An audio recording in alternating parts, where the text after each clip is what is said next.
Guys, this is Sean with PDMA, and today we've got another match breakdown. We are going to be looking at Beatrice Jin versus Maka Vickers from this past Saturday, October 19th, at the Finishers Night of Champions 2 in Bethlehem, Pennsylvania. This match took place under CJI rules, so you guys know how I feel about CJI rules already. But I think this match is a great example of how a CJI rules match can be used to push the pace. Spoiler alert coming up, this match was a very, very fun match to watch. If you haven't gotten a chance to watch the match in its entirety, I will have it linked below. You can watch it before this video, you can watch it after this video, but it is on the Finishers YouTube channel, and again, I will have that linked below in the description. We are going to look at some clips from this match today, but again, I do recommend going and watching the match in its entirety on the Finishers YouTube. It was a great match, and it's free to watch. And quickly before we get started, as always with these match breakdowns, the intent of these is to either highlight a particular portion of the rules, maybe explain some of the rules a little better, or highlight something one of the competitors did well. The intent of these videos is not for me to Monday morning quarterback these matches and say, oh, I could have done this better, I could have done that better. If you guys have ever competed in any sort of combat sport, you know that when you are out there, it is a very challenging and difficult thing to do, so I always give credit to any competitor in these videos, anybody who's out there competing. It is not an easy thing to do, and I definitely do not watch these matches thinking, oh, I could have done that better. With that being said, let's get into it. Okay, so like I said, this match is Beatrice Jin from Kogayan Academy. Sorry if I'm pronouncing that wrong. I just spent way too long looking up how you actually say that, and I messaged Beatrice and she hasn't responded, so we're just going to go with Kogayan Academy versus Maka Vickers. Maka is from New Wave Henzo Gracie Austin, a much easier gym name to pronounce and read for somebody like me. Obviously a very well-known gym with a lot of great competitors coming out of there. And this match took place at 135 pounds, in case you are interested in that type of information. So the first relevant thing we see here is actually within the first couple seconds, Beatrice goes ahead and pulls guard, which if you know Beatrice's game is not very unusual for her. Even though she does have a background in judo, she pulls a lot. But what is significant about the guard pull here? Again, we are talking about CJI rules, and we have to remember that under CJI rules, you are not penalized for pulling guard. Now, you can be penalized for things like stalling and things like, you know, not pressing the action, and you don't get a direct penalty for not pressing the action, but it gives your opponent kind of the opportunity to score some points on you. Anyway, so Beatrice pulls guard here, and there's kind of, you know, a little bit of a back and forth between the competitors here. Okay, so here's where kind of our first bit of, like, I would say interesting action happens here. Not that the rest of the match wasn't interesting, but interesting as in terms of the rule set, interesting in terms of the whole point of me making this video. Anyway, if you are following along at home and want to figure out where this is, it is 58 minutes and 49 seconds into the video, which you should be able to see on the screen here. So what happens here is Beatrice enters like a sort of K-guard, kind of looking for the legs here, and okay, so that's like a pretty normal thing to happen in a jiu-jitsu match, especially like a sub-only format or a format that, you know, favors playing guard or allows people to play guard. So we see this here. I'm going to go ahead and play it. Beatrice enters. Maka does a good counter there, but Beatrice gets the leg. And the reason I bring this up, I'm just referencing my notes here, is because, okay, so now we enter into this leg exchange, and I understand for some of you maybe that are newer to jiu-jitsu or don't quite understand what's happening here, you might be like, okay, why is this relevant? Why is this interesting? Well, because Beatrice and Maka now start flowing through these submissions, and I'm just going to pause it here. Again, whole video will be linked below if you'd like to watch this whole match. So this is interesting because with the CJI rule set, we need to be initiating action, right? And as we saw with that K-guard entry, Beatrice initiated the action.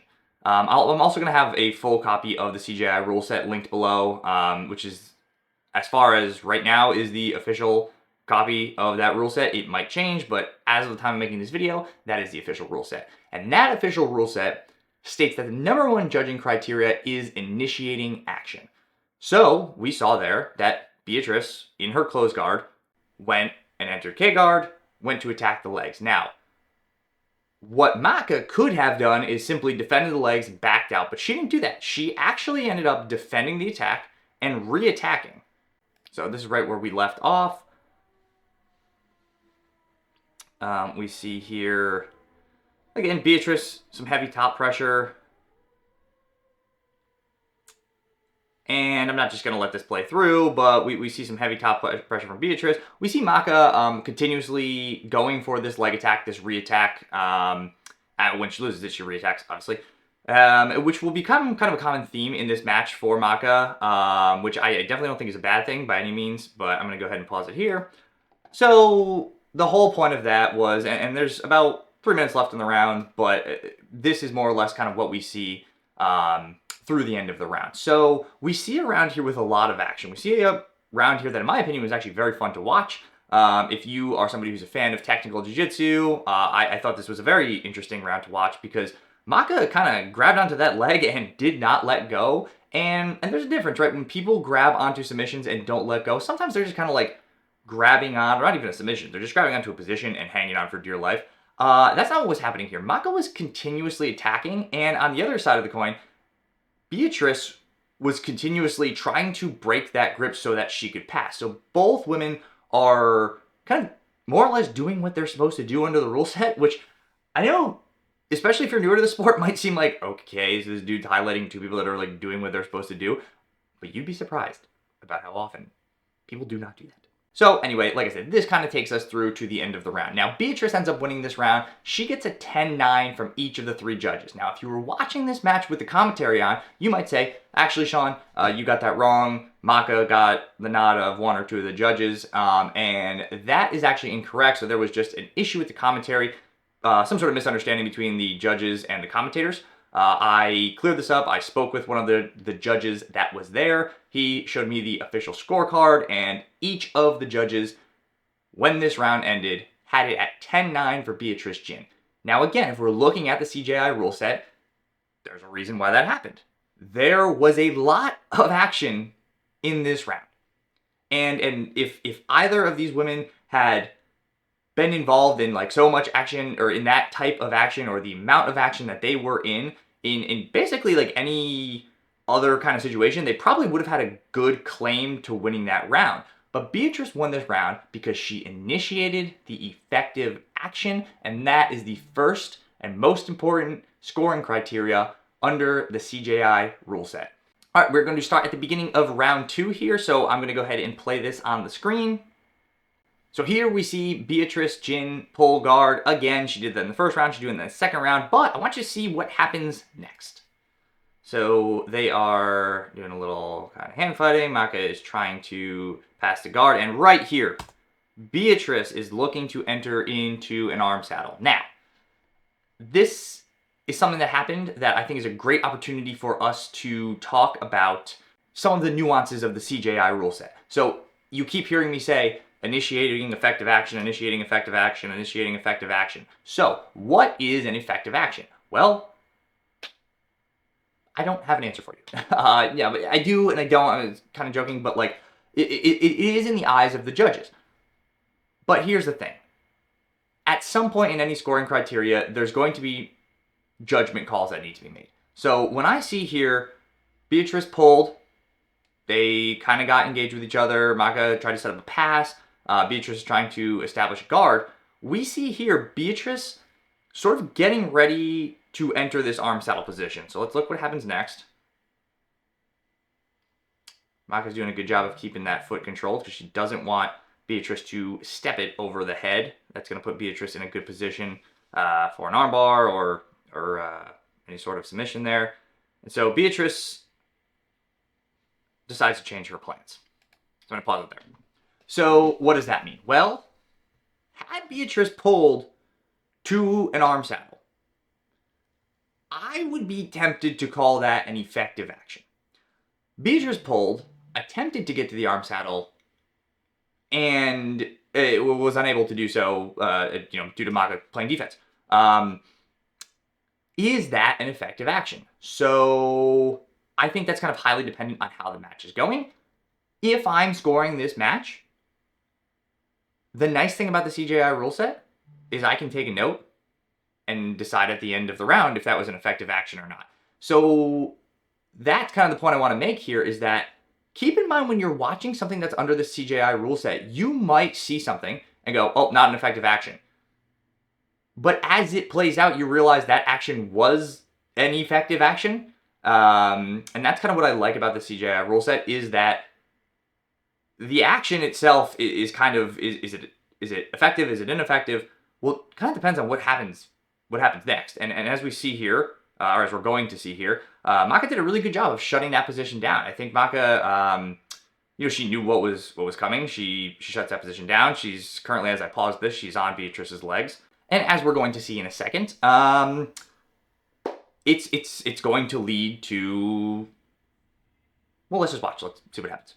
All right, so I fast forwarded a little bit here because I didn't want to just play through the whole scramble. But what we see here is Maka was caught in Beatrice's close guard, and now Beatrice is throwing up a triangle. So here we go. Beatrice is throwing up a triangle. Doesn't have it locked in, but she has, I think some people refer to this as like diamond guard, or my coach refers to it as triangle guard. But she's trying to isolate an arm. She's doing a really good job of just trying to control Maka's posture. Starts to kind of lock up the triangle here. But again, Maka's doing a great job of defending this, keeping her shoulders where they need to be. Even though Beatrice is looking to hook under that leg.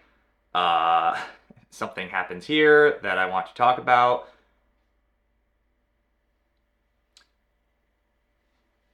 Here it is. Okay, cool. So, this is Beatrice's Barada Plata attempt.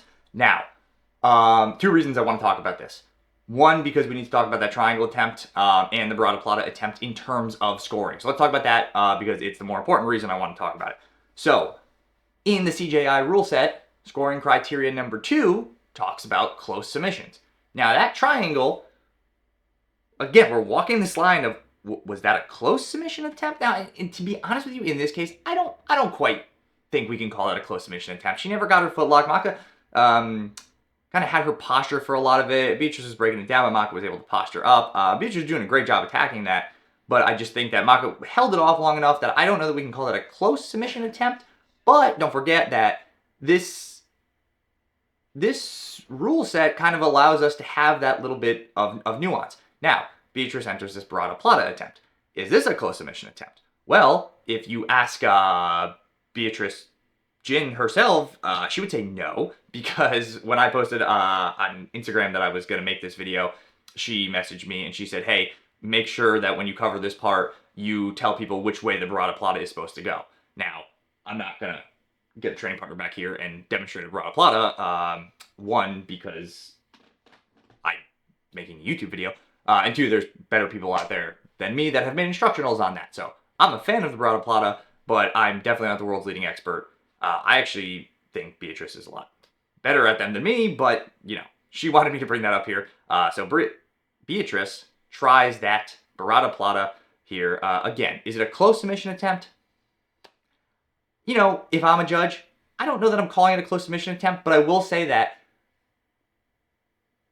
this triangle and this Barada Plata is Beatrice initiating effective action. It's causing Maka to go on the defense. And so if we're looking at the rule set, close submission attempts are judging criteria number 2. Initiating effective action is judging criteria number 1. So I think in doing what she is doing here, Beatrice is initiating effective action. And shortly after this, Maka actually gets a stalling warning. Now,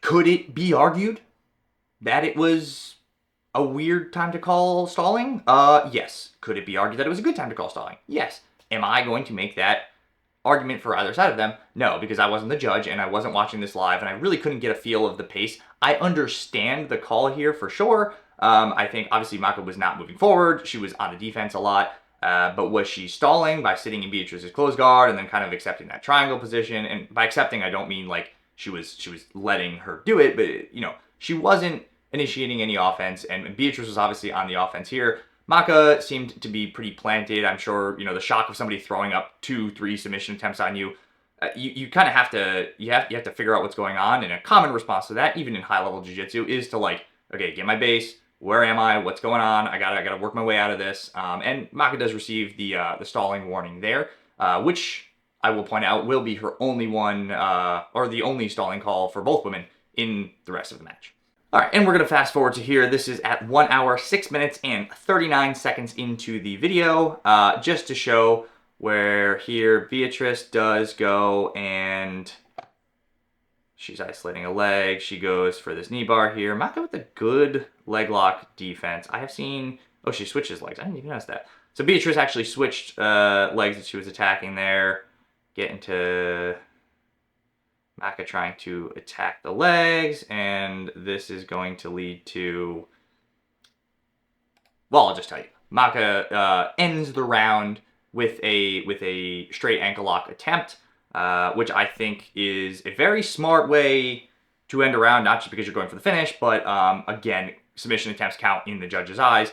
Maka probably knew she was down and kind of had to do something to score, so I think that was a very smart idea for her to jump on that ankle lock. Not that it was like an illegitimate ankle lock. I mean, she could have been jumping on it because she thought she could submit Beatrice, but either way, I think that was a very smart thing to do, especially if you're down in a round. Now, speaking of this round coming to an end, Beatrice Jin takes this round 10-9 for all three rounds. For all three judges. I tend to agree with that call there. But I do want to point out that, okay, so Beatrice kind of dominated this round, but we saw Maka jump on that submission attack late in the round. That is another thing I like about these CJI rules, is that you are very much incentivized, especially if you are down, to be going for that submission or going for that scoring position. You are also incentivized to keep going for those submissions and keep going for those scoring positions if you are up, because while using this 10-point must system like we do in MMA, you have the opportunity to score 10-8 in one of the judge's eyes if you completely like dominate your opponent. Or, I mean, you know, that's, I guess, maybe like a 10-7 would fit that description more. But if you can dominate your opponent and you can receive a 10-8, that's actually pretty big. If you look at the overall scoring for a 3-round match and you have 3 judges each round, I mean, that 1 point can matter. Okay, and that brings us here to the beginning of round 3, 1 hour, 9 minutes, and 51 seconds into the video. We are going to see something a little different happen here. So Maka pulls guard. So Maka Vickers goes ahead and pulls guard, a little change up in the game plan, forces Beatrice Jin to start attempting to pass. And as we see here, Maka is looking to invert, looked like she was looking to invert onto a leg, which has kind of been something she's been going for all match, which I assume so. But Beatrice ends up on her back, in a little scramble here. Beatrice is on top. Maka still attacking that leg. So that's something that I wanted to point out here. And I think I will go ahead and pause it. So that's something I wanted to point out here. Maka is going to continuously go for this leg attack, which she's been doing all match, even though she changed up her game plan a little bit and kind of sat for it at the beginning of this round versus the other rounds where she was the one standing. But I point that out because I want to bring us back to the video.